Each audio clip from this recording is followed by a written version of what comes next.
This brings some more perspective to our lead story on the International Women's Day celebration. A while ago, I spoke with a former member of the House of Representatives, Int'l, about the plight of women in Nigeria. And after wishing her a happy International Women's Day, I started by asking her what this day means to her.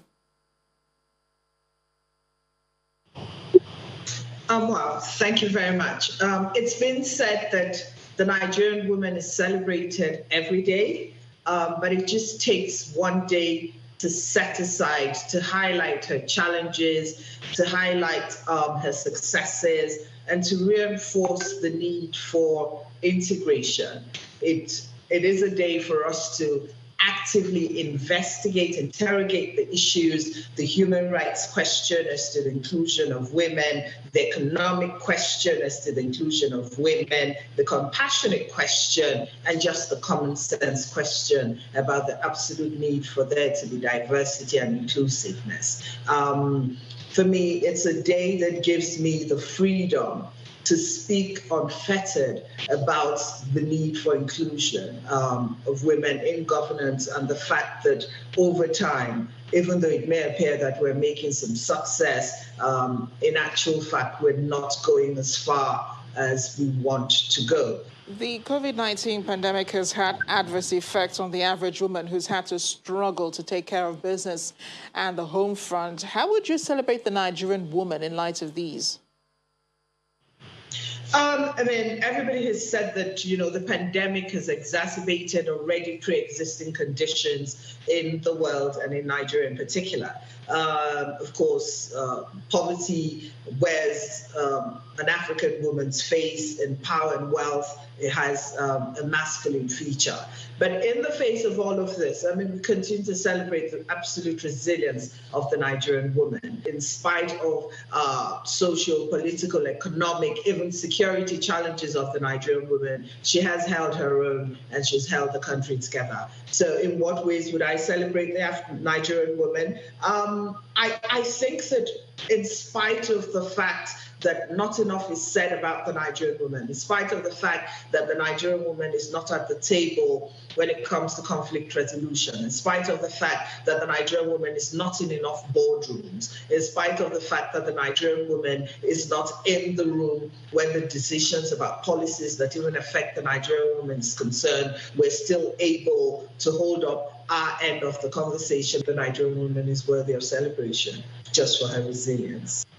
But would you say the women are well represented today in the executive suite? Would you say that we are?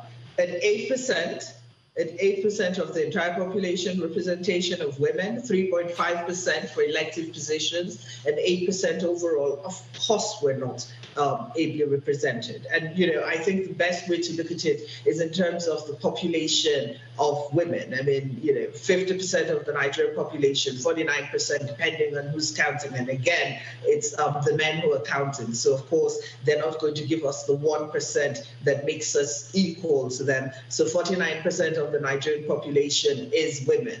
And if 3.8% of that population is only represented in elective positions and 8% overall, Nigerian women are shut out. When you look at the circumstances the women are in today in Nigeria, how do you see the Nigerian woman in the next 10 years? Well, the gender parity index says it's going to take 95 years for us to reach gender parity. So 10 years is a fraction of that time. But, I see that there's a certain commitment, especially with the millennials. There's a certain audacity to what it is that they do.